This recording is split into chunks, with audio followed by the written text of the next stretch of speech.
misterios de Egipto que la ciencia todavía no puede explicar. Imagina una civilización que dominaba la astronomía, la ingeniería y la medicina miles de años antes que el resto del mundo. Construyeron monumentos tan colosales que, hoy en día, con toda nuestra tecnología, aún no podemos replicar con exactitud. ¿Cómo lo hicieron? ¿Qué secretos se llevaron a la tumba?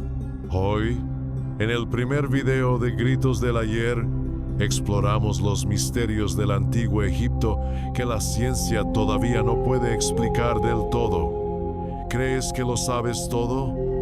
Prepárate para sorprenderte. Empecemos. La construcción de las pirámides de Giza. Imagina por un momento que retrocedes en el tiempo, 4500 años atrás. Estás en el desierto de Egipto, bajo un sol abrasador. Frente a ti, decenas de miles de trabajadores se mueven como hormigas. Su misión, construir una tumba para su faraón tan colosal que su nombre resonaría por toda la eternidad. Pero hay un problema. No tienen grúas. No tienen acero. No tienen tecnología moderna.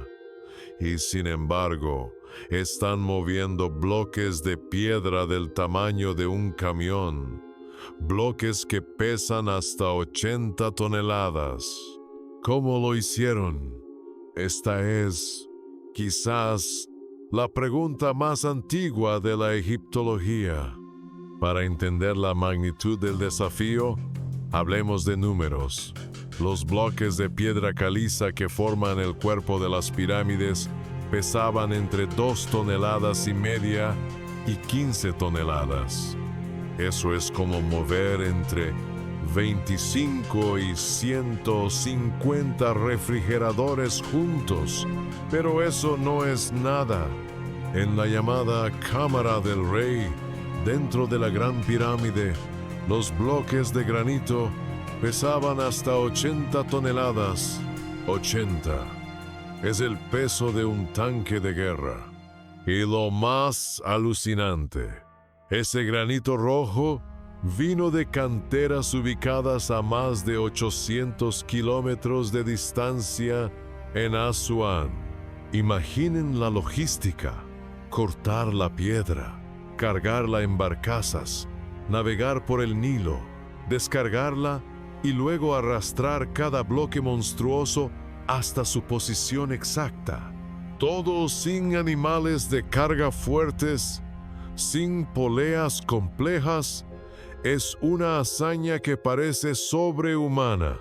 Pero no solo era mover piedras, era colocarlas con una precisión que desafía la lógica. Las 4 caras de la Gran Pirámide están alineadas con los puntos cardinales con un margen de error de solo 0.05 grados. Es una precisión casi imposible de lograr hoy incluso con telescopios láser y GPS. ¿Cómo lo hicieron con estacas y cuerdas? Nadie lo sabe con certeza. Entonces, ¿cómo lo lograron? Los egiptólogos tienen varias teorías, pero ninguna es definitiva.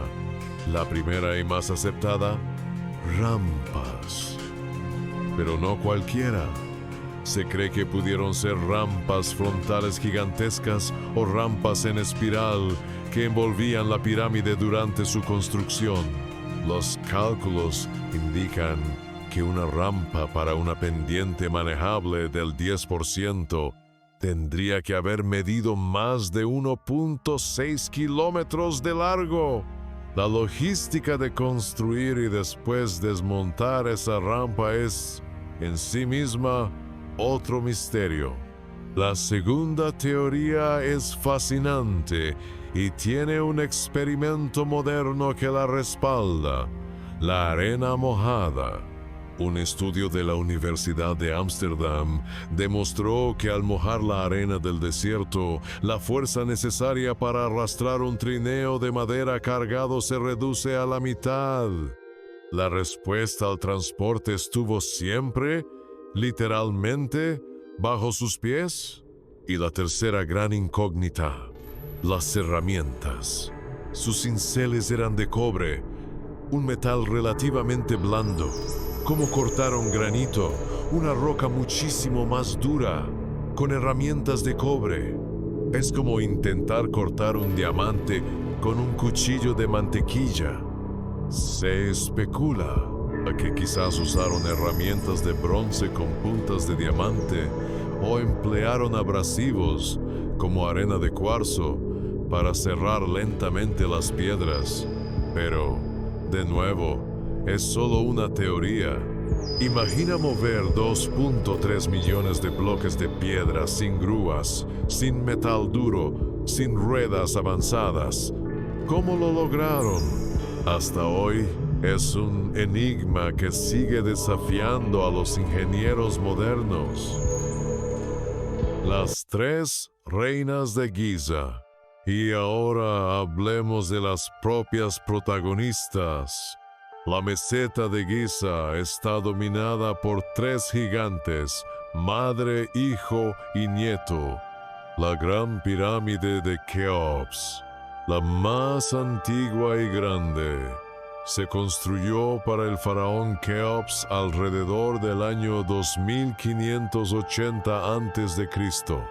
Tardaron entre 20 y 27 años en completarla. En su origen midió 146 metros de altura y es la única de las 7 maravillas del mundo antiguo que aún sigue en pie. Eso sí es legado. La pirámide de Kefren, hijo de Keops. Su pirámide se construyó unos 20 años después, alrededor del 2570 a.C., y tardaron unos 25 años. Un dato curioso, parece más alta que la de su padre, pero es solo una ilusión óptica porque está construida en un terreno más elevado. En realidad, mide 136 metros. Además, es la única que aún conserva parte de su revestimiento original de piedra caliza blanca en la punta. Y a sus pies guarda un secreto del que hablaremos más adelante: la Gran Esfinge, la pirámide de Miserinos, el nieto, la más pequeña de las tres, construida alrededor del 2540 a.C. Miserinos parece que tenía prisa o menos recursos, porque la suya solo mide 66 metros y se construyó en unos 15 años. Para compensar, la hizo más elegante. Revistió su base con piedra granito rojo de Asuán, dándole un look único. 3 pirámides, 3 generaciones, un misterio que perdura desde hace milenios. La pregunta no es solo cómo lo hicieron, sino qué nos dice esto sobre la capacidad humana para lograr lo imposible, cuando la voluntad, la fe y la ingeniería se alinean.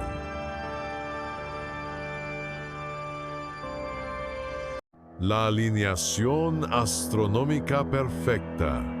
Pero si el cómo movieron las piedras es un misterio, el por qué construyeron las pirámides exactamente ahí es directamente alucinante, porque los egipcios no solo eran ingenieros de altísimo nivel, eran astrónomos que superaban casi la realidad e imaginación. Fíjense en esto.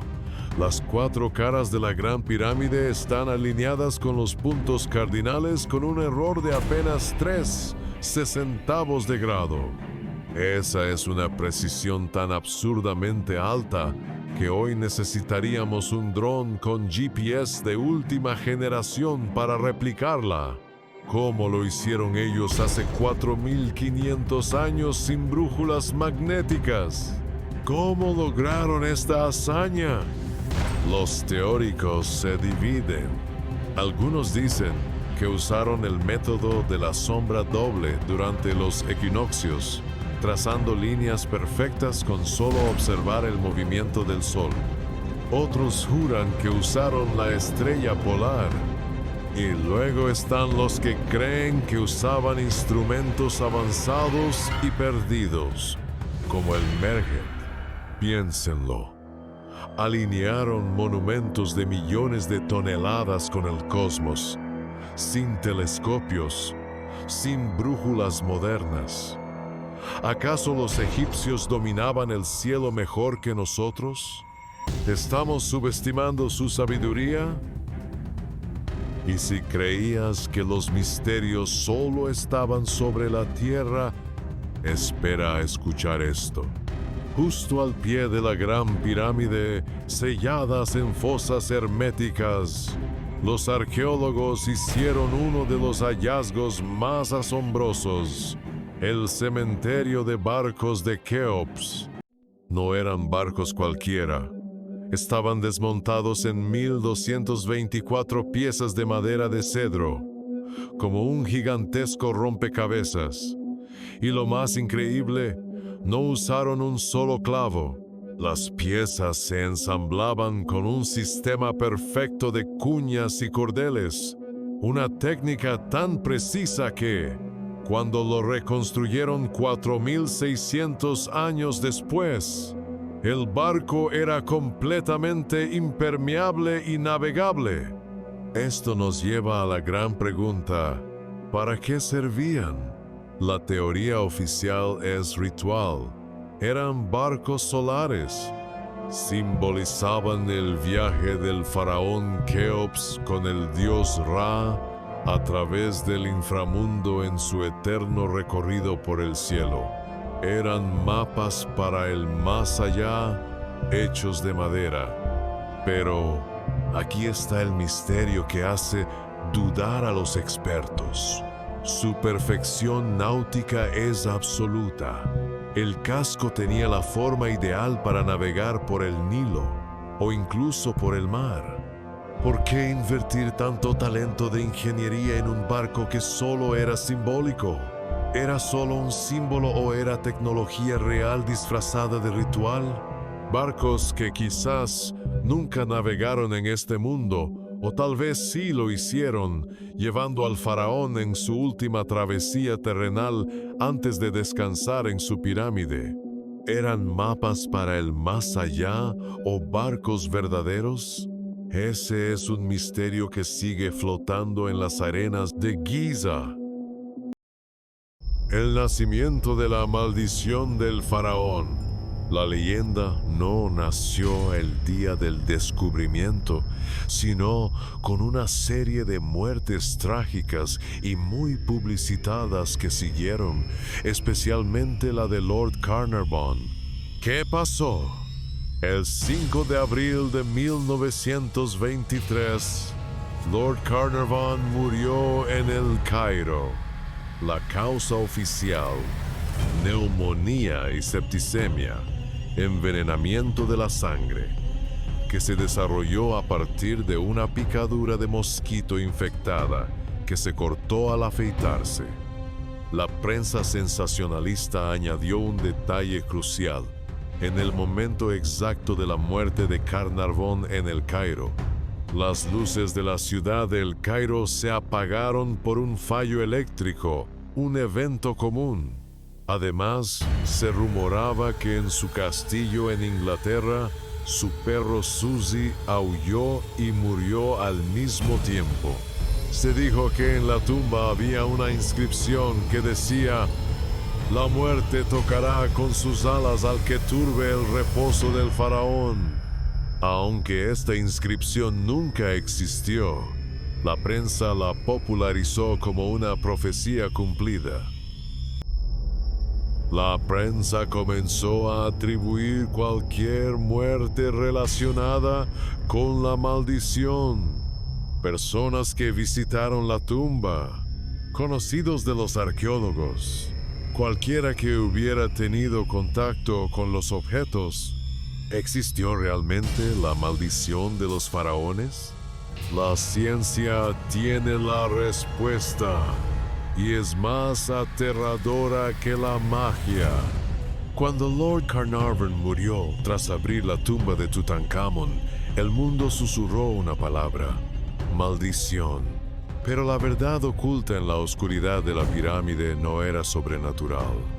Era científica. Hongos esperando siglos para desatar neumonías mortales. Gases tóxicos como amoníaco acumulados en cámaras selladas por milenios. Minerales y pinturas con trazas de uranio. Una amenaza invisible. El dato que lo cambia todo. Lord Carnarvon murió por una septicemia, pero 20 de las 26 personas presentes en la apertura vivieron décadas más. ¿Maldición o una coincidencia catastrófica? La auténtica maldición no fue la ira de un faraón, sino despertar a los peligrosos microbios que llevaban dormidos miles de años. La gran esfinge, el guardián eterno de Giza, bajo el implacable sol de Egipto, frente a las pirámides que desafían el cielo, un ser majestuoso y enigmático permanece en silencio desde hace milenios. No es un dios, ni un rey, ni una bestia común. Es la esfinge, medio león, medio humano, con la mirada perdida en el horizonte oriental, como esperando una señal que nunca llega. Imagina el año 2500 antes de Cristo. El faraón Kefren, hijo del gran Keops, gobierna Egipto. Su padre ha erigido la pirámide más colosal jamás vista, y ahora él debe dejar su propia marca en la historia. Pero, ¿cómo superar lo imposible?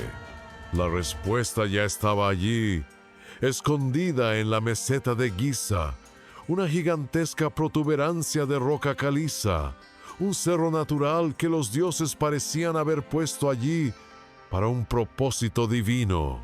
Los mejores arquitectos del reino tuvieron una visión sublime: esculpir directamente en la roca viva la esencia del faraón.